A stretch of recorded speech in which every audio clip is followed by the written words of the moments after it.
This podcast is a proud member of the UUOP network.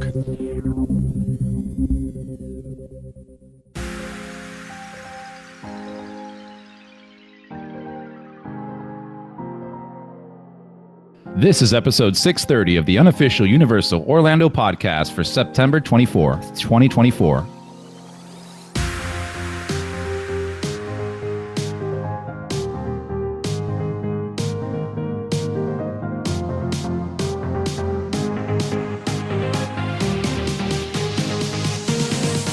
Hey everybody, welcome to the show. We are so glad to have you here joining with us. We have a fantastic show for you today. Fantastic guest for you today as well. Yes. Yeah, friend of the... Sorry. I'm learning my shushing, by the way. Well, the voices you are hearing, joining me, I have Lee. Hello, Ron. Tracy. Hello. Michelle. Hi. And our good friend of the show, Andrew Stonecypher. Hey guys, great to be here. Thanks for having me on the show. Nice to see you. Oh, Yeah. nice to talk hear you. Nice, Yeah. nice to hear you. Yeah, Yes, nice to talk to you guys. it is. This has been a long time in the making, I feel. Yes. Very long. Yeah. But we are super excited to have you on the show. Before we get into it, I just want to say UUOP is brought to you by the Producers Club. Join today and get bonus episodes, chance to be guest host, be part of our awesome Facebook community, and more. Head over to uUOP.supercast.com to subscribe. Shameless plug. That was the best shameless plug I have ever heard. It was perfect. I reckon you just cut that out And and just put it in that every in every week. episode, Yeah. Run the ad. Yeah. That's what you have to do. That's what we say. That's brilliant. So I know you heard Andrew. I want to say we want to welcome former artist and designer of Universal Parks and Resorts merchandise, Andrew. So it's not just Andrew. It's a full title there. Yes. It's a mouthful for sure. Yeah. So let's get into this, right? So Andrew, who are you? What is your background? And how did you get into art? I'm still trying to figure that out myself. Right? No, hey guys. For those who don't know me, I'm Andrew Stonecypher. I'm currently art director at Roosevelt's, but formerly artist and designer for Universal Parks. I did that from 2016 to 2023. Big theme park fan, did it my whole life, artist and illustrator, designer. So those are kind of my two loves, and that's what I get to do every day for work. So yeah, all things pop culture, all things Universal, Disney, horror, all that kind of stuff is my life. So it's kind of my elevator pitch a little bit. Yeah. Well, where did the love of that come from then, Andrew? I think my parents, I was raised in Virginia. And like a lot of families, we did like the once a year, trek down to Disney World in Florida, and stayed there for a week. And it was kind of just implemented into who I was. Every year we did it, and I loved it so much. And it became, I always watched the movies and did all that kind of stuff, and played with the toys and doodled in my notebooks in school, the maps of the theme parks and stuff like that. So I don't know. I credit it to my parents, my mom, my dad, for just bringing that into my life. And it's something I grabbed onto, and it's just a passion of mine. I just love it so much. Did you have anybody in the family or friends that were also artists, right? Because I cannot draw a stick figure for anything in my life. Art is the furthest thing that I can do. I love it to death, but I can't do it. But did you have somebody in your life, like a parent or something? I never had a quote unquote artist or designer in the family. My dad was very creative. He had a creative mind, and he still does today. And, he couldn't draw or anything like that, but it was there. It was in his head. He could see it. And so I think I picked up a lot of that from my dad. I picked up a lot of it just from watching the movies and the cartoons, I was on Saturday mornings watching Looney Tunes and Hanna-Barbera and all that kind of stuff. So it's just something that I loved. And, I doodled all the time. I never considered it being a job for me when I was younger. I graduated high school, and I'm like, I got to go to college and do something. And I'm like, I don't want to be a doctor or any of this stuff. So hey, look, I doodle. So let me try this. And, knock on wood, I think it worked out. But that's kind of how it happened. You see, I'm so glad you said you doodled, because our youngest is studying art at the moment, and they go mad when I tell people, oh yeah, they're art doodling. They're at uni doing art doodling. It's more than that. Uh-huh. It is, but it winds them up. Placemats in restaurants with the crayons, all that kind of stuff. Yeah. Yeah. So you're saying there's this work of arts all around the world, wherever you've been at, is what we're saying. Landfills all over the country. Yeah, I think people forget, don't they, how much art is a part of your daily life. It's more than just shirts or theme park merchandise or whatever, or paintings or whatever. It's literally everywhere. Mm-hmm. Yeah. Well, especially today. I mean, with social media, everybody's an artist. There's graphic arts. There's, everybody's making video edits, and there's so much art out there right now. My daughter is still full force into it and evolving, and it's really actually amazing to see that so many artists out there that used to, a decade or so ago used to struggle. Now there's so many doors open to artists, and I think it's really, really awesome. Mm-hmm. Absolutely. Yeah. So from studying art, or doodling, as you put it, how did you make the leap into working for Universal? So how it happened was, when I went to school, I went to Ringling College Art and Design in Sarasota, Florida. So that's how I got down to Florida. Graduated high school, moved from Virginia to Sarasota, did that whole thing and I originally started as a computer animation major, and I wanted to go work for Pixar and do the movies and stuff. Wow. Yeah. For those who know animation, it's very rigorous. It's very time consuming. You can spend years on just 30 seconds that gets cut out of the film at the end. And, it was a little too much for me. So I wanted something a little bit more fast paced. So I switched to illustration. And so I started doing that. And I'm like, well, I still want to work for Disney. I still want to work for Pixar. I still want to work for Universal, those kind of things. And the theme park specifically, because now that I was living in Florida, I had an annual pass. I was going on the weekends, all that kind of stuff. So I'm like, I want to do this. And my junior year, they start coming and recruiting, right? So like Disney will come to campus and they'll recruit. Hasbro will come to campus, they'll recruit. It's almost like a sport. They come and they look at your portfolios, and if they like you, they interview you and stuff like that. So Universal came. And I submitted my portfolio just by chance. I didn't even know they were there that day. I was coming down the elevator from class going to lunch, and I ran into this guy, and it was a group of Universal folks. And I was like, holy cow, Universal's here. So I went and submitted my portfolio, and they called me in for an interview, and it was Brian Beauregard, my soon-to-be boss, which I had no idea. And long story short, they're like, hey, would you love to come be an intern during the summer in between your junior and senior year? And I said, absolutely. Went up there for 3 months during the summer, and that's kind of how my journey began with the company. Wow. That had to be nerve-wracking, I feel, a bit, right? Like Universal? A little bit. Yeah, it's a lot of pressure. I mean, you don't... When you're in that position, you think they're all superheroes kind of thing. You don't realize that every single person working for the company, and not just that company, any company, is a person, and they go home and they have families and they have kids. And, so you just have to kind of bring that aspect of life into it, and it reduces the pressure a little bit. Yeah.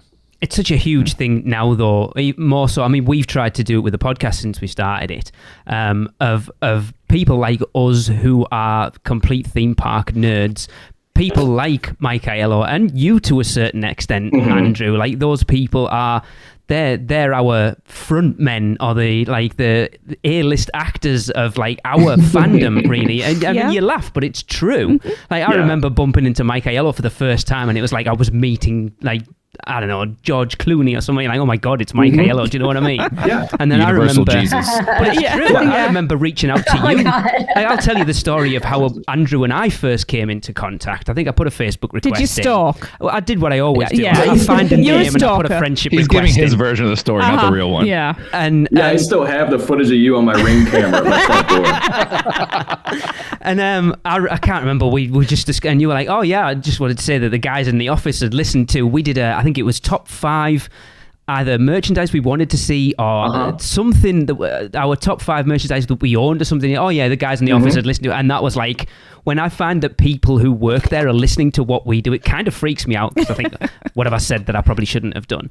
And it blows me away that that there, but you're starting to see it more and more, like with you guys doing the art signings at the Five and Dime that you were doing for quite a while when you were there. The people like you and Lewis and Brian and like Michael and all the rest of them that are becoming actual figureheads for the company now, which they weren't for a long time, and it's good to see. Yeah, absolutely. No, I think that's totally fair. And listen, I still have those people too. I was at D23 a couple weeks ago in Anaheim, and Bob Gurr came into our booth. And I freaked out, and I've come to be friends with Tony Baxter, which is amazing. And, every time I go to dinner or something with him, I'm just like, I am sitting here with Tony Baxter. Yep. So cool. He's a friend, but it's still crazy, So, no, I think that's totally fair. I still have the same, mindset. It is. It's kind of surreal when you meet certain people. Very. Yeah. Yeah. I mean, you mentioned, just to say before we move on, you mentioned Pixar. Mm-hmm. You can always save that for a midlife crisis, man. Just throwing it out there. Yes. Listen, fantastic company. I am lucky enough to be working on Pixar stuff as we speak. Wow. Awesome. Well, we can get into all, what I'm doing now later, but no, very fortunate. Awesome. All right. So, Andrew, how about you give everybody an idea of how your particular department operated? Like, how did you create such awesome merch designs? Because I'll be the first to say I miss you. I miss you working for Universal. Thank you. Yep. I appreciate that. That means a lot. No, that means a lot. It's true. So yeah, how it worked pretty much, we were a pretty tight-knit group. When I joined, there was probably like 40 of us total in the office. And, as the company grew, we grew as well. But that office consists of the art department, which was probably one of the smaller areas in the office. It was our creative director, Brian, and then, my guys, Louis and Jose, who were the other artists. And we were the three, artists on the team. And then we had, our production artist, Lisa, and, our licensee contact people and those folks. And then the rest of the office was kind of like buyers and logistics on how to get the stuff from the factories to the parks and all that kind of stuff. So what would happen is it was kind of seasonal, is like, right after the event, we'll use Halloween Horror Nights as an example. Why not? Is the season. Yeah. Let's say, Halloween Horror Nights just ended and it's, the beginning of November, and you're already kind of talking about, or already have had to start talking about Halloween Horror Nights for the next year. So you kind of meet with entertainment and you get a theme. They're like, okay, for 2019, we're thinking 80s. Okay. And we've got these IPs that are lined up. They're not locked in, but they're lined up. So we can kind of think, okay, well, we got Ghostbusters and Stranger Things and those kind of things. So then, the buying team will go, okay, here's all the assortments we want to have. We're going really heavy Stranger Things and we're going really heavy Ghostbusters. And those are kind of going to be our pinnacles. For like an anniversary with Jack would be a really big pinnacle program. So they go, okay, within these programs, we need hats and glasses and T-shirts and toys and blah, blah, blah. So within that, you kind of, you start dissecting it piece by piece and going, okay, for a T-shirt, we need one piece of art. Okay, we love this piece of art, so we're going to make a mug out of it and stuff like that. Sometimes all those products are already listed beforehand, and sometimes everybody in the office just sees a really cool piece of art. They're like, we like this. We think this is going to sell. Let's add a mug to it. Let's add a cell phone case to it. So creatively, we kind of have that, okay, I need to do a Jack piece. I need to do a Ghostbusters piece, blah, blah, blah. I will do it. I'll kind of I would pitch to my creative director, Brian. I'd say, hey, this is what I'm kind of thinking for this, for like Jack, I want to make a Ringmaster Jack circus poster. He goes, okay, I love the idea. I go kind of do it, show it to him. He likes it. And we're off and moving. With properties, IPs, it's a little bit different, same kind of process, but then you have to show it to the licensor, so you have to send it to Sony, you'd have to send it to Netflix, and, they give you comments and stuff like that, or they'll say, hey, we love it, it's approved. But that's kind of like in a nutshell how it works, is it's very like smooth. It's like, hey, what do we need? What do we have to put on the shelves? And now we have to put artwork on those products. I think that seems to be, because I know from things we've heard about Disney, and you said there that the department being as small as it is makes it easier for things to move smoother because it hasn't got to go through so many people. Yeah, correct. That's fair. And that's why, in the first couple of years, especially before we really started growing, it was really at its most creative point. The there weren't as many cooks in the kitchen at that point in time. So it was a smoother process. Once you have so many hands touching stuff, it just slows it down really, because everybody wants ownership on that. I don't think we've actually asked, when did you start at Universal then, Andrew? I don't think we've actually established 2016. I started as an intern. Did he? Yeah. I can't remember. And then I had to go back to school, and then I came back, and when I graduated, we kind of had a deal lined up where I would graduate, and then I'd move back up to Orlando and start full time. It's good again. That just shows how Universal like to not necessarily promote from inside, but like once you're under their wing, they're quite happy for you to move up or become like a huge part. Like they're just that we're gonna bring you in for the summer, give you like basically an internship, but then that opportunity for you to grow into bigger and better things is there. I mean, obviously the poster child for that's Mike Aiello, isn't it? Again, yeah, right. Absolutely. Yeah, it's brilliant. I have to ask then, what was do you remember what your first assignment was then when you started? Like, let's go past your internship. Once you were officially working there, what was the first thing you got your hands on? Yeah, so very first thing, I'll go full time, but real quick, I'll mention my internship was all Volcano Bay. So that was that point in time where we did all that. So I worked on Volcano Bay and then went back to school, came back. And I think my very first project was like Rock the Universe. I think I did a t-shirt. And then this was around the time where they were going to open Honk Honkers Cotton Candy. Rest in peace. Yes. And I did all the packaging for that. And those were kind of my first two assignments that I really remember is those two. After that, geez, I can't remember. I probably started on like the big 29, what was it? It got pushed back. At the time, I think it was 2017, we were doing a multi-character program for the park. And it kind of looked like a comic book panel a little bit. It had all the, Minions and Simpsons and Transformers and all that kind of stuff on it. I think that was one of my very first projects as well. But around those three, maybe in a different order, were where I started. Interesting. Yeah, because you're always going to remember the first stuff you got to work on. I mean, Volcano Bay was such a huge one as well. That you actually got to work on the artwork for something that was brand new is awesome. Brand new, yeah. I was, 19, I think, at the time when I started on it. The fun thing about Volcano Bay, too, was there were, which is good and bad. There was no IPs on it, so it was very creative. At the time, I loved doing cartoons, so I implemented a lot of character designs that I did and stuff like that. And it was fun. I mean, listen, for a 19-year-old and junior year out of college, you can get to do all Volcano Bay. Are you joking? Like it was opportunity of a lifetime. Yeah. Honestly, you don't even, in my opinion, don't even need an IP for Volcano Bay because that whole theme of Tiki and just expanding the way you guys did on that was perfect. Just because I love water parks and I love Tiki, and I'm like, this is the perfect fusion of both of those. It's a beautiful park. It's great. Oh, yeah. It was so good. Gorgeous. And it was funny, you talked about Halloween Horror Nights and like the approval process, and I don't know what's changed since you left. I'm sure there's some type of changes other than just in artists, but like something that we've talked about extensively over at Rush of Fear was how this year there seems to be no like overarching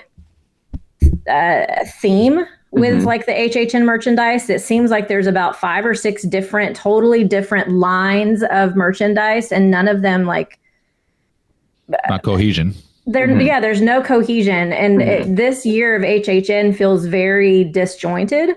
Mainly because of, for us, we talked about is mainly because of like the marketing, and that includes the merchandising. It's very weird, very interesting. I don't know what changed to cause that. Yeah, I mean, listen, this is the first HHN in years that I walk in the park and I had nothing to do with it. And I'm strictly a guest, which, is, I walk in, it's a little bittersweet, because I worked on it for so long, but I can now enjoy it in a different way, so I don't know the answer, to be honest, of why, a lot of times actually I can tell you most of the times merchandise really didn't have a say in any of the properties. We were kind of told, hey, this is what it's going to be. And we would cross our fingers and hope that we had a Killer Clowns and a Ghostbusters and a Stranger Things and like, an all-star lineup. But, there's years like this where it seems it's a different direction, and I'm not sure, it could be a number of things. It could be on predictions. Hey, look, we don't know if we're going to have this many guests. It could be on economy. Hey, listen, we're not selling this many tickets, so we can't spend those licensing fees on what we would like. There's a number of things. And I know they just have so many projects on their plate right now. Yes. They're working on this, they're working on Epic, they're working on Vegas, which isn't an excuse, but, like I said, we're all people at the end of the day, and you can only be spread but so thin. Yeah. Yeah. Yeah. It just seemed like in the past there was like some type of theme, even though you had different IPs or, different products that you were working with, there was some type of theme, like whether it be, neon colors or Lil Boo or, what there was some, I don't want to say just Lil Boo, but like that cartoony look, like there seemed to be some type of cohesion amongst all of like them. And this year there's like the punk rock thing. And then there's also like this teal and red and tan color like merchandise, and it's then like a there's multiple themed year. There's like all these different with each other. There's all these different designs and like lines. There's no overarching like so what we talked about was like going backwards. 10 years from now, when we think back to 2024, year 33, we're not going to be like, oh, that was the year of Wicked Growth and Pumpkin Lord, or no, that was the year of where everything was 80s and neon. We're going to think back and be like, it was a good year, but I can't place any particular. Yeah, absolutely. I think that's fair. And, I think we were so lucky with past couple years too. I mean, my favorite year so far has been 2019. And listen, there's just certain themes that you can just say 80s and everybody gets it. Punk rock, everybody might have a different idea of punk rock. And I think that's what we may be seeing. I have no doubt that everybody that worked on this gave it 100%. Without a doubt. It's hard to follow up when you have a home run like the past couple years. 2022 was amazing. That sort of old school Halloween, sort of pumpkins and crows and stuff. I'll be quite honest, I could have bankrupted us for that. It was such a struggle to only buy what I did buy. Don't give her. No, that Christmas was just, I told you, we spent $250 with a friend's team member discount in our first trip to the tribute store in Christmas 2022. That's her thing. But yeah, I loved that year. All the merch was phenomenal. Yeah. And of course, everybody still gives it everything. Like I said, sometimes, it doesn't come together like it did, but at the end of the day, it's, you see people, you go and you see people that you've never seen in a year, and it's still an amazing time and stuff like that. And that's kind of the most important part, is we wish, maybe the merchandise would be this, or we wish these IPs. But it's amazing that it's still a thing, and you can go see all these people and we can have these conversations and stuff like that. It's just it's an excellent time of year and a great event. Oh, yeah. Yes. And Michelle, and in the end of the day, I still spent way too much money, Andrew. Don't let me. Of course. Don't get me wrong. Michelle, you spent just the right amount. I totally get it. Trust me. Well, Tracy and I will look back on 2024 as of that year after 2 years that we didn't go. So. That's true. Oh, you guys aren't coming this year? Unfortunately not. No, we are coming out in... Pause for editing. Pause for editing. Yeah, we're coming out in... All right, so not to go too exhaustive because this list can go on. I'm sure. But what merch lines did you get to work on while at Universal? And before you answer that, this is more insight for our audience that is listening, that if you have been to the parks in recent years, you likely have a piece of merch that he has touched. Oh yeah, because Andrew, I'm going to say, because there's stuff of yours that's still been available in the years since you've left. Yes. Yeah. Shoot, this is a loaded question. A lot. Before is it easier to list the stuff you haven't worked on? Maybe. The great part, and especially because Halloween Horror Nights, is we did our stuff that is evergreen kind of in the park. You got Harry Potter, you got Minions, you got Transformers, you've got retro, which, Jaws, E.T., King Kong, stuff like that. And then we loved working on Halloween because it would bring these properties like Ghostbusters, Killer Clowns, Trick or Treat, that we could only work on for a little bit, but we kind of like add it to our just mental resume of, hey, I was able to work on this, which is, amazing. So, but to jump to your first question is, I worked on, I started on Volcano Bay and did almost all that merch when we opened up.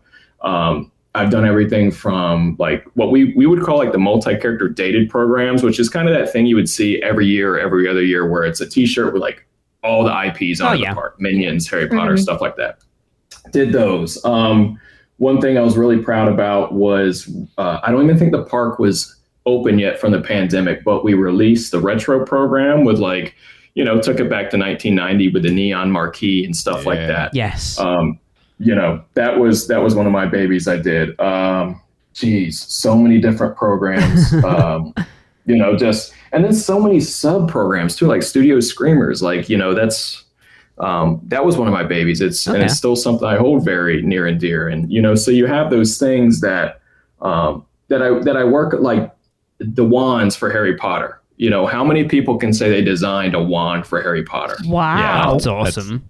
That's so cool. And that's something that, I was able to do. And I'm sitting here thinking, and I've done so many things that it's kind of hard to remember everything. But that's kind of like a little taste of what we would do. We'd do A to Z, and we would do Rock the Universe and Mardi Gras and, all these events. And then when Velocicoaster would open, we'd work on that, and Hagrid's. And, there was only 3 of us. So wow, we would usually all touch the same, we touch everything in some capacity, whether it's maybe just a grand opening pin or it's, a massive piece of art that has 20 or 30 or 40 products attached to it.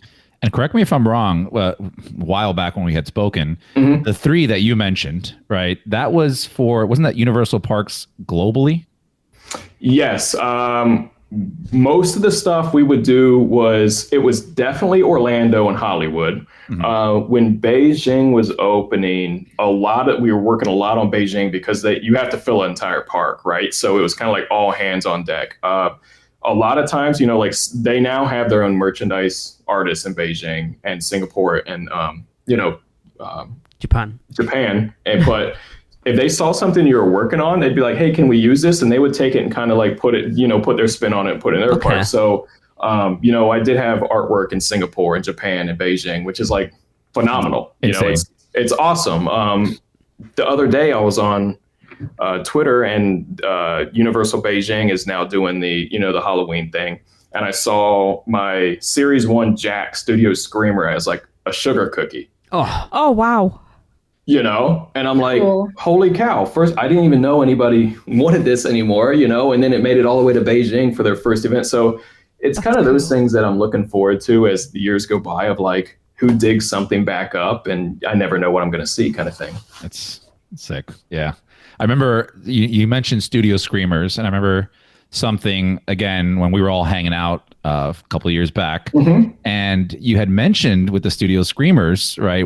I believe we were still in HHN season or transitioning into the holidays. Yeah, where you had mentioned that you were already working on the next year's HHN Screamers, and you have that insight into the some of the IPs that are going to be listed there. And I remember graciously offering you a double Long Island to see if I could discuss that a little further. You declined, but I have to try. Of course. Yeah. It's funny. Luckily, I do not drink, which has probably saved my job many times. So that's a blessing in disguise. But yeah, certain things we'd plan out further. Like Studio Screamers, listen, like there's so many of them that I did that probably people will never see. But I was so passionate about that program in particular that when I was designing them, I also did Leatherface and Freddy Krueger and Ghostface and all these. Hey, if one day this property comes to HHN, there is a Screamer already designed for it. Wow. Will those ever see the light of day? I don't know. I hope one day they would. But there was so many. I had Killer Clowns, and I had Sam for Trick or Treat, and I had a Gremlin, I had a Gizmo. What? We need the unreleased Screamer set. That's what we need. They didn't put out any this year. Yeah, they have, haven't they? I'm sure there is. They got Series 4. Yeah, I've seen them because they're pretty cool this year. There's isn't Batilda one of them, or Batricia, whatever you want to call her? Yeah, I'm not sure what her official name is. The only one that was my design this year was the Chaser Gillman. He was the Gillman from Series 1. And they reused him. I had no idea until I saw it on Twitter the other day. And he's like a metallic finish, and he's the Chaser in the group. But the rest of them, those aren't my designs. I did leave a lot, and I did have a Series 4 lined up of what I would have done. They went a different direction, which is fine. People still seem to really enjoy them. But yeah, I was always planning. When I did 1, I didn't even know if 2 was going to happen, Series 2, to be honest. I was like, I just hope people like these. And, 3 series later, I was so blessed to have. But I would line them up. Okay, if 1 happens, then I'll have 2 and 3 here. And I was it was very strategic where I didn't want to put all the monsters in 1. I don't want to put all the really popular characters in 1. Because if Series 2 did happen, I didn't want it to be a bunch of duds. And that was kind of the mindset, but going on there. It was I did think ahead, mostly because I just love doing it. It was a passion project for me. Yeah, props to you for keeping it secret, though, because honestly, like if I had look, man, you can hold a secret, because if I had that information, I'd be wanting to like blurt it out whenever like a hardcore HHN conversation comes out and people are like talking, which we kind of did a little bit, because I remember us getting, our group getting together and talking, and we would just kind of hint at certain things and look at your facial expressions and see, did his eye twitch a little bit? How was his upper lip? Did something move? Absolutely. And sometimes it was always fun watching the speculation. It was like, where are they going to put, because I created a system where I almost had 2 monsters, 2 icons, and 2 IP. And so people are like, he did Frankenstein, so he's going to have Bride next year, or he's going to have, he had Jack, so now he's going to have these icons. And sometimes people would get close. But I always try to have like something out of left field, like Casper or something that kind of just like threw a wrench in it. It was something different that still made sense. And it was a little bit of something for everybody. You don't like the icons. Well, here's Casper, something like that. And then have everyone going, why the hell's Casper? And have everybody going, why is Casper in here? And exactly. I'm just like, I wanted to do it, and I like Casper, so he's in. That's a good enough reason. I had to literally look up the Studio Screamers just now, because I was like, am I losing my mind? Because I was just their opening weekend, and there was nothing. So they just were released like a day ago, were late, right? Yeah. I think they just got in, which I think that was pretty on trend. They have to come all the way from China, so they get put on a boat, and sometimes it takes a long time. But listen, people seem to enjoy them. That's awesome. Were there a couple characters I would have done differently? Probably, but hey, I'm no longer in that position. So exactly, it's someone else's problem now. Yep. Yeah. All right, we are going to take a quick break, and we'll be right back. I wish to go to Universal.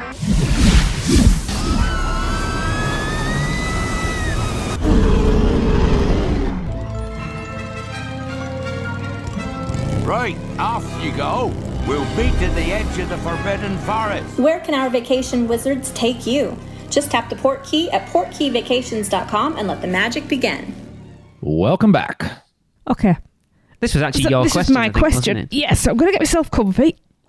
Oh, boy. There we go. Right. Should I go refill my water real quick? Probably.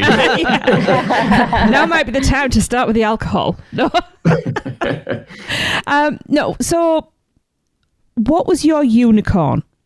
Kind of the one that got away. So, what's the one thing you would have loved to have created for Universal, but for one reason or another, you just never got to do it? And why? This is a good question. This is a tough question. I was lucky and fortunate enough to do most things, that we had the power to do. There were certain things that were we didn't have the license anymore. Would I have loved to done Hanna-Barbera? Absolutely. Yes. Would I have loved to put Fred Flintstone and Yogi Bear in those retro programs I did? 100%. Same with the Psycho House. Would I have loved to add that in there? Yeah. Absolutely.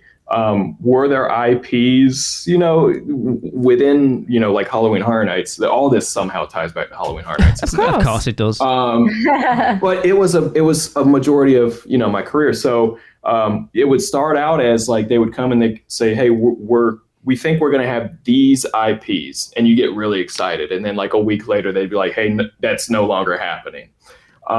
So there were some situations like that where we get told IPs and we're like, oh, that's going to be awesome. And I would have done screamers on it and stuff. And then they come and they crush your dreams and say, hey, that's no longer happening. There are specific products that I wish would have happened. Some are just pandemic related, like, Tracy, I know you have a couple of them, the 5-inch shorty that we did and the Beetlejuice and stuff like that. My prized possessions. I'm looking at it right now that you signed. Amazing. One of them. So I think it was 2020. It was supposed to be Jack. Okay. And then the pandemic happened and it turned into Beetlejuice, I believe. Okay. But the figure, it was never sculpted or produced, but I had all the concept art and the turnarounds and the packaging was done. And, I was really excited about that. It was like a old torn down circus tent as the packaging, and he was coming out of the box. So he was busting out of the circus box. I love that. And so there's little things like that, I wish would have happened, certain popcorn buckets, the Chucky bucket that came out and is still out, originally that was Studio Screamer Chucky. I think that Chucky bucket will still be around in 40 years' time because there was that many of them. Maybe. But, with the popcorn buckets, I started with Frankenstein as a screamer, and then I was going to go, okay, we're going to do Chucky, and then we're going to do Gillman, and, it didn't happen. But it's little things like that I'm like, hey, that would have been really cool. Yeah. But at the end of the day, I'm like, it's a needle in a haystack of, and I had so many things that got done. And I'm so fortunate that it's nothing that keeps me up at night. It's all the stuff that did come out. And when I go to Publix and see people wearing my shirts, like those are the memories I have. Yeah. Cool. I mean, it's got to be a testament to your work that you don't really have that many unicorns in the sense of you came up with an idea, and obviously it has to get some sort of approval from Universal, but they saw what you did, they liked it, and they said, go with it. Yeah. Right. Mm-hmm. I mean, that's a really cool feeling to have, because you know that you're producing this content that not only you like, but others like as well. Absolutely. And then, I was looking at the other day, there was like a Meets design I did a couple years ago that I wish would have happened. Stuff like, little things like that, that just, they might have would have happened. And then, hey, we have too many products already, stuff like that. Let's shelve it for maybe next year. Mel's Die-In. I pitched that Mel's Die-In t-shirt Did you? I do love that shirt. 5 or 6 years ago, and every year I was like, hey, can we do this? And it just never happened. So I'm glad to see that concept finally made it. And it's so cool. That is probably my favorite. That I bought that and the sign. Those are probably my two favorite things I bought from this year's merch line. It's so weird. It took that long to come out. Yeah. And I think this t-shirt it's I don't think it's the art I did, but I'm just glad that, regardless of who did it, I think it's a fantastic concept. Yeah. It just makes so much sense. Yeah. Yes. I just wish they would stick Scare Actor Dining in Mel's Die-In. And but yes. Universal, take my idea, run with it. It's fine. I don't need royalties. Andrew knows some. They listen. I mean, everybody listens, so you never know. Andrew, you know people. Yes, I do know people. Whether they'll answer my calls or return a call, I don't know. But I do know Especially people. not now. Now they've been, he's been on that UUOP. We won't touch him with a 10-foot barge pole now. Yeah, you were on that podcast, blacklisted. Yeah, sorry. All right, so we've talked about what you wish that you could have done. Now let's talk about what you did do. Mm-hmm. And this is going to be a two-part question. One is what they want me to ask you, and one is what I'm going to ask you for personal reasons. So first part is, what is your greatest achievement while you were at Universal? So what you did do, what do you consider both personally your greatest achievement as well as sales wise, if you know what would have been the best? Almost the same. I can't say the number that it was, but the house t-shirt I did, what year was it? 2 years ago, I believe. It was the purple Grim Reaper that was coming around the tombstone. I think it was 2022. Was that not last year? No, last year was the fortune teller palm. Oh yes, I've got the house shirt from last year. Of course, I have. Yeah, That was one of my favorites. Just creatively, I still look back on it and I'm like, I don't think I could do this again if I tried. And so many people just loved it. It could be like Christmas Day and I go to the grocery store and people are wearing that shirt. They're wearing it to church, like everywhere. People love that shirt. And it sold a boatload. I think it was the highest house tee at that point in time. Wow. Nice. So that's one of my favorites. I have other little favorites. Most of them were probably the toys. Like when I did the Shorty figure, I thought that was the coolest thing in the world. For those that really know me, I am a big toy collector and stuff like that. Yeah. So like it was something that I was able to create that I also wanted to own. The Frankenstein popcorn bucket. Geez. I love that. The Harry Potter wands was, I mentioned it earlier, that's just crazy. Right. And, how that happened was Warner Brothers and our office wanted to create a new wand that Ollivander created, but it wasn't like a character wand. So like it still had to have all the copy, like what is this wand made of? What feather does it come from? The wood type, all that kind of stuff. And that was all done by WB. And it was kind of like when we were working on it, I think me and the boys, Louis and Jose, did like over 100 different wand designs. Wow. And we all looked at each other and we're like, this is never going to happen.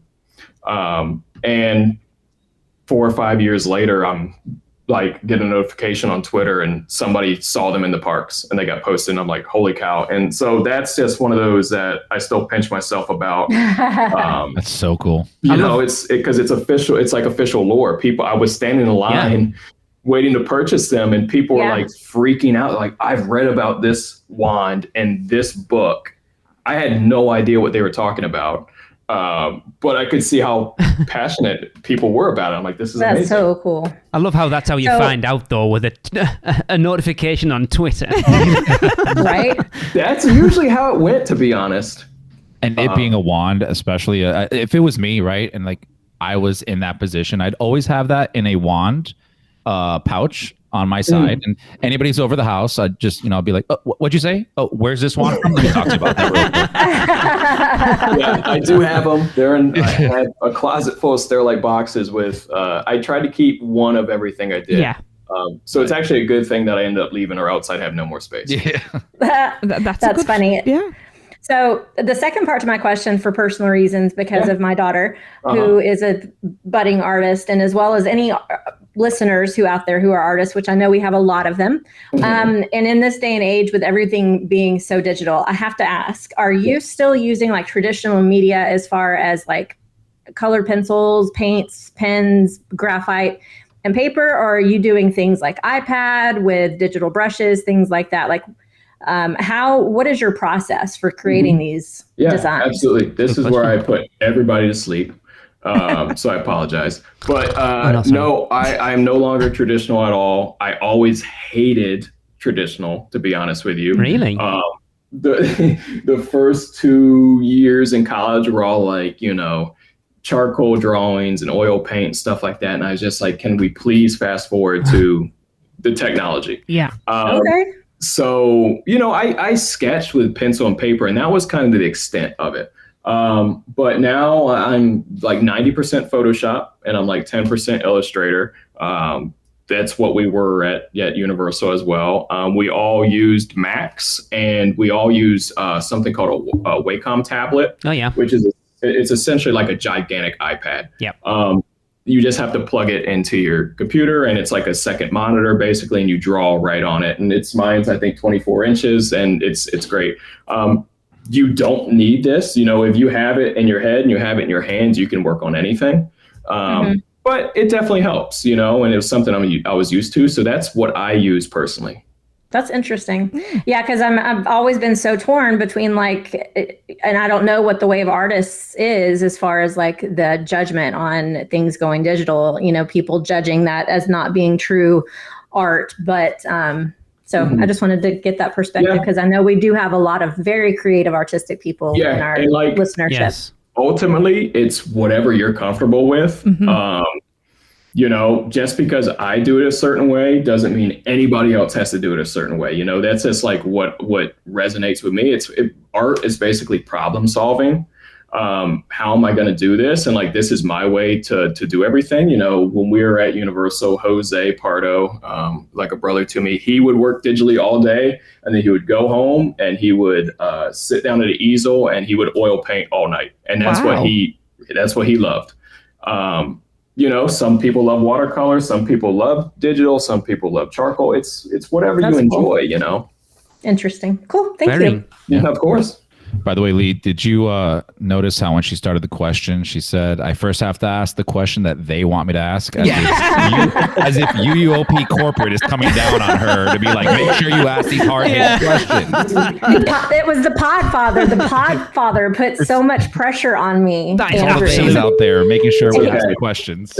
Lee is very abusive, Andrew. Hey, listen, I'm taking off my headphones. So and you do not believe a word of it. All I'll say is HR will be in touch. There'll be a meeting. Do not believe a word of it. All right. Tracy is HR, by the way. Yeah, I was sensible of making my wife HR. So I can do what I like and she'll stick up for me. I was going to say, and who gets in trouble the most? Me. Oh, yeah, that's you. Of course.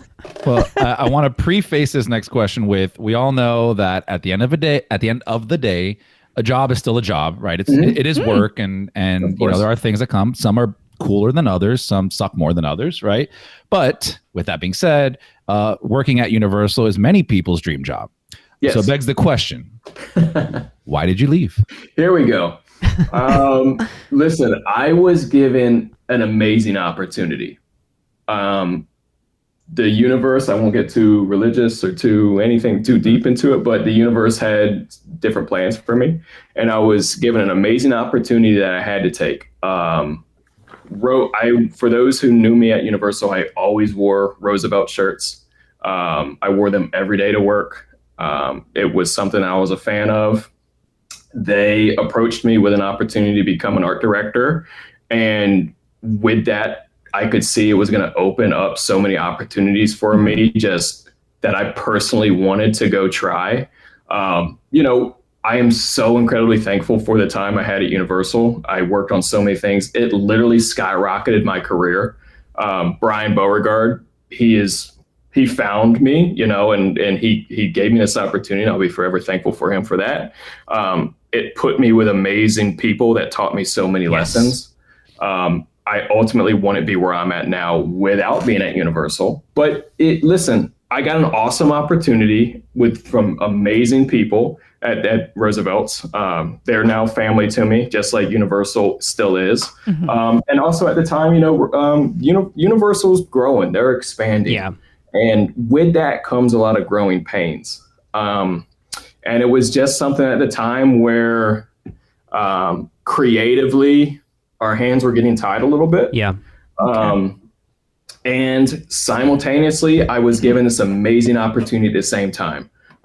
So it was kind of the universe telling me, hey, listen, you can either sit here and be unhappy with certain things, or this is an awesome opportunity. Yeah. And it was one of the hardest decisions of my life. I'll tell you that. Yeah. And I was literally thinking about it, and I went up to a restaurant at Disney Springs. I'm just thinking, am I really going to do this? Because Universal was all I knew, right? It was the only job I've ever had, the only coworkers I've ever had, and I'm going, am I really going to do this? And Steve, who those who don't know was one of the co-founders of Roosevelt's, who passed a couple months back. Amazing person. One of the most genuine, nice, caring people you will ever meet in your entire life, who also gave me another amazing opportunity, came and sat next to me at the bar in Disney Springs. Wow. Who didn't even have my phone number at the time or know I even lived here. And he lived in Hoboken, New Jersey. Wow. And just so happened to be here on a business trip, came and sat next to me and ordered. And I looked over and I said, I think that's Steve. And I said, hey, are you Steve, by the way? And he goes, yeah. I said, I'm Andrew. And I went home later that night going, I have my answer. The universe has told me Absolutely. I have to take it. Yes. You couldn't ignore that. That is funny. Yeah. And that's how it happened. And, So it wasn't anything, like personal with Universal. I still get lunch with those people, at least once a week, or not every other week. They're still like my family. I still went to the signing the other day to see them. What the future holds, you never know.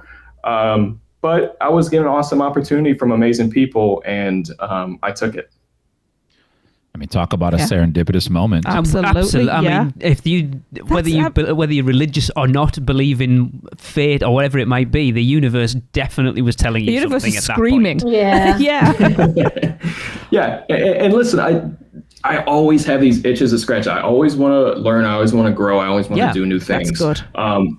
At the time, there's a lot of mergers going on within the company, stuff like that. And I'm looking over here and I'm going, I can now go work on Mickey Mouse. I can work on Batman. I can work on Star Wars. I can work on, Roosevelt's. The world you ousted. With them have almost every brand under the sun we have. Yeah. So I'm going, I grew up a Disney kid. I love Universal, but this opportunity to go work on Mickey Mouse and these things, I have to take. I mean, I have to do it. And it is a job, like you said, but I work all day because I'm drawing Mickey Mouse. I'm working on cartoons. And it's a blessing. I'm fortunate, but that's kind of in a nutshell how it happened. Every payday, it's like, oh, I get paid for this. Yeah, cool. Exactly. That's how it is. I love how Andrew feels like we're a Universal podcast, so it's like he's justifying why he left Universal to go do something else to us. It's like, hey, you don't need to justify it to me. Egg my house or TP my trees. Listen, I love Universal. So, but no, it's great. I love them both, right? Yeah, there wouldn't be one without the other. Exactly. Yeah. So Andrew, for those who don't know, can you tell listeners what Roosevelt's is and just give us an insight on how working there is different from working at Universal? Yeah, Roosevelt's is surface level and apparel brand for the fans, basically made by the fans, right? So every single person that's in this company loves the properties and the material we work on, and we're all diehard fans. And in return, we sell to the same kind of people. Everybody we sell to loves Star Wars. They love being loud wearing Mickey Mouse on their shirt. Yeah. It's those shirts that you walk around in the theme park or out in public and you turn your head going, holy cow. Yeah. They're conversation pieces. They're works of art at the end of the day. Really there's a person that creates the artwork on every shirt. And I'm lucky enough to do that. But it's an apparel brand. It's growing. We're growing like crazy. You see them in the theme parks. I'm sure a lot of people know they're sold at Universal. But yeah, it's an apparel company for the fans. I mean, you say apparel company, but it's also in the best way possible. There's a cult-like following behind that brand. Because, I mean, I have a good buddy of mine and Producers Club member, David Griswold. Like, he is a fanatic of those. Like, if you made a Roosevelt thong, he'd wear it. Like, he probably would. And he would wear it proudly. With thong he's ever worn. Yeah, exactly. And we all know the pose that he'd pull. Yeah, exactly. Showing that off, absolutely. I mean, most people who are theme park fans, if you know Roosevelt, it's probably from Nate, a Paging Mr. Morrow. Yes. Like, he's the biggest advocate for them. I love him. And that's how we found out about them. Yeah. I must admit, I already have one in my basket. And I'm just waiting for Lee to look the other way before I pull the trigger. Oh, really? What is it? What are you looking for? Don't tell Lee, but it's the Disney. What? It's the purple.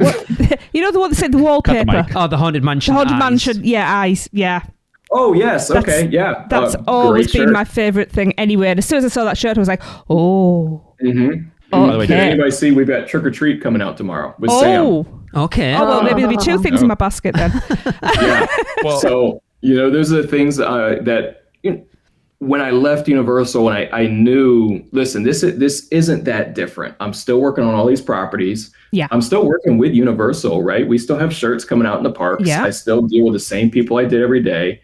So there's so much, in common there. It was a very easy transition. But yeah, once you wear the shirts, you'll never wear anything else. That's how most people are, especially here in Florida. It's so humid. But yeah Steve and John, who's my boss, they created an amazing business that people are finding friends and family through. Awesome. Like Chris said, there's a massive following, and people are now finding lifetime friends through this company. Wow. So it, like you said, it is more than an apparel company. It's like a family. Yeah. Also, that Killer Clowns sweater is Yeah. it's gross. It's gross. Yeah. And living in South Florida, I don't own sweaters. I live in shorts and sandals, but I'm going to have to sweat through this one. I'm right there with you, man. I'm in Orlando still, and I work from home, but I like to wear a sweatshirt, when I'm sitting at my computer. So that's when I'll wear it. I can never step out my door, though. Yeah, exactly. Okay, I had temporarily forgotten about that. There will be 3 things in my basket. Oh my God. After tomorrow, listen, I'm bringing a lot. Listen, a lot of those properties that everybody loves from Horror Nights. I'm doing my best to bring Killer Clowns and Trick or Treat, and the team has been so awesome to accept those, to want to do programs on them. Awesome. So I hope the fans really enjoy it. It's almost like what definitely. people want. Yeah. Speaking of what the people want, Andrew, I would like to request a women's Captain Marvel shirt. Por favor. Okay. I might be able to talk to somebody. Let me see what I can do. Not Captain America. Captain Marvel. Marvel. He has Brie Larson on speed dial, so I'm right. It probably does. Captain Marvel is very underrepresented at Roosevelt. Writing it down right now. Brie Larson wore one of my Super Nintendo sweatshirts. Oh, that's once, amazing! So Wow. I think we're pretty close, but some flurgans flopping around, flying around, something. I don't know. Yeah. But speaking of, which shirt would you want to design but can't? What shirt? I just did one that was one of my biggest bucket list items, which was Mr. Toad. Cool. I'm a massive Mr. Toad fan. I think he's so ridiculous, but I love the nostalgia of it. And when the team was out at D23, like I mentioned, Bob Gurr came over to the booth and met everybody. And for those that don't know, he designed a lot of the original ride vehicles and stuff like the rides at Disneyland. And we gifted him one. We gifted one of the Mr. Toad shirts I did to him. Awesome. So that was like so surreal. We all got photos with him and stuff like that. But I have a golden goose of what I want to do. I can't currently do it. They don't legally license it out anymore. I don't want to say it because I don't want anybody, Funko or anybody listening, don't get any ideas. But it's a Disney property, and I think one day we'll be able to do it. It should be, and that's kind of my golden goose. But I just did one, Mr. Toad, that up until that point was. Listen, it's all about what the next thing is. It is. I love doing, I do have those dream situations, but like I could do Mickey Mouse every day, and I'm extremely happy. Fair enough. Anything like that. It's so fun. Like, how can you not enjoy doing it? Exactly. And like I said, I'm graciously given this fortunate opportunity from John and the team at Roosevelt's and Steve that I'm able to do it. You are the poster child for the statement of, if you have a job you love, then you never work a day in your life. Yes. Yes, absolutely. And you're creating what you want to buy. That was my secret at Universal was, if I walk through this gate and never worked here, what would I want to purchase? And that's what I made. And that's perfect. Like, that's because you are the Joe Public at that point. And so that's, you don't want to create what you think people want. You want to be creating what people want. Mm-hmm. Absolutely. And I just want to touch up on Tracy's question before, because I think I forgot to ask this, but obviously the differences between working at Roosevelt's and Universal going there. It's a quote smaller company, right? And they put you as the director. Art director, right? Art director, yep. I'm one of the art directors. So that gives, I'm assuming that gives you a lot more empowerment over what you can do, right? Like, are you coming up and saying, I want to go and do this, let's figure out how to get that IP? Or is it coming down to you as, hey, we got these IPs, what do you think? It's a little bit of everything. The amazing thing about Roosevelt's is everybody has a voice. We're all fans, and ultimately we have 2 launches a week, so there always has to be new material. Wow, that's a lot. Yeah, every Tuesday and Thursday, and that is just our base business. We have Breakfast Balls, the golf brand, and they do other days as well. So we always have to be doing new stuff and a lot of stuff. So if we all think, hey, this is something, Killer Clowns, right? We haven't done it. we think there may be a crowd here. It's not going to be Mickey Mouse, but there's a crowd here. Then, let's do it. And let's create something really cool for the fans that hasn't been created yet. Same thing with Trick or Treat tomorrow, right? Like, it's something that I know there's a lot of people that really like it, and let's give them something that they haven't seen at any other store before. And that's kind of our main goal. Yes, I do come up with, a lot of the, hey, I would love to do this property and I'd love to do that property. There's a handful of us that all do that. And if one of the other art directors or creative directors is working on another property, I'll be like, oh man, I'm really jealous they're working on that. And I'll do a design for them kind of thing. So we all kind of work together with that, we all take different collections. And, if we're really passionate about something somebody else is working on, then like I said, I'll illustrate a pattern for them because, hey, I've always wanted to do this my whole life and I've never been able to, and now it's my opportunity. So at the end of the day, I'm still illustrating every day. I'm still designing every day like I was, but just kind of in a new role. Awesome. Mm-hmm. Awesome. All right. Well, I sincerely thank you very much, Andrew, for coming on. It's like I said, it's been a long time in the making. We always love chatting. We can do this for hours, really, if we wanted to. But before we let you go, what should people do if they want to get into your line of work? And then also feel free to plug anything you'd like to, socials, where they can see your work, anything like that. Yeah, absolutely. No, let me start off by saying thank you guys for having me on. I know it's been a long time in the making. Yeah. It's anytime we can talk, it's an absolute pleasure. I'm a fan of everything we talk about. So like you said, I can talk about it all day long too. Just so happens to be a job. But if you want to get in this line of work, just be passionate about it. If people always ask, even if you're within the art industry, there's so many different avenues. Like you drive down the street and you see a toothpaste billboard. Somebody made that. Yes. You get junk mail. Yeah. Somebody made that. Yeah. Like just because you are an artist doesn't mean like you're going to do everything. So what do you want to do within that? Like, do you go home and play video games? Then you should be a video game designer. Do you love reading comic books? Then you should be a comic book designer. Like I loved going to the theme parks and I love just consumer products and collecting things. So like, it just so happened to be that that's a thing. Like people have to make merchandise for the theme parks. That's what I wanted to do. So, just like dig down deep and be like, okay, if I have to get up and go do something every day, like what do I want to do? And that's going to be your answer right there. And somebody has to do it, right? Like everything has to be made. Video games have to be made. Comic books have to be drawn. T-shirts in the theme park have to be designed. Yeah.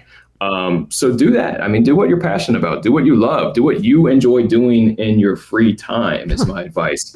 I'm just not getting paid for it. It's this. I'm trying my best, Lee. I'm trying my best. I know.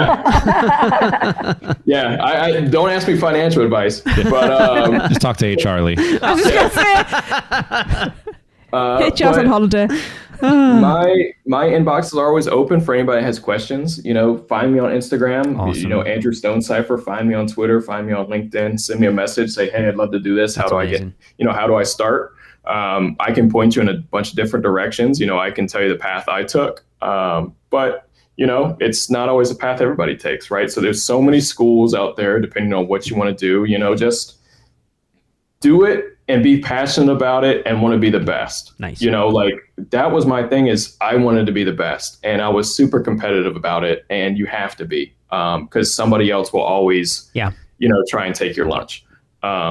So that's kind of my thing. Like I said, if you want to pursue a career like I did, send me a message, Awesome. I'll try and respond as best I can. And best of luck to anybody that does want to get in the field.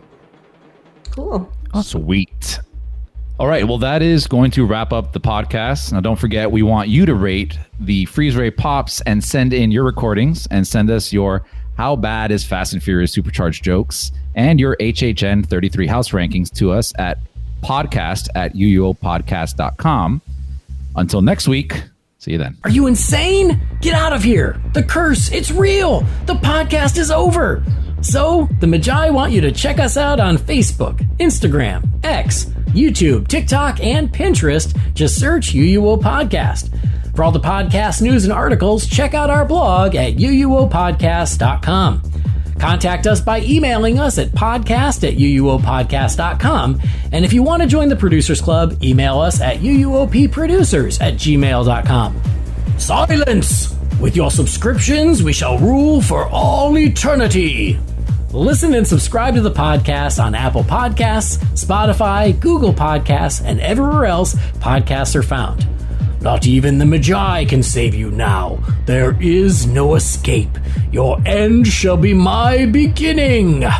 Prepare yourself for your next trip by emailing Michelle at portkeyvacations.com. She can take care of all aspects of your next Universal Orlando vacation. We hope you enjoyed your podcast.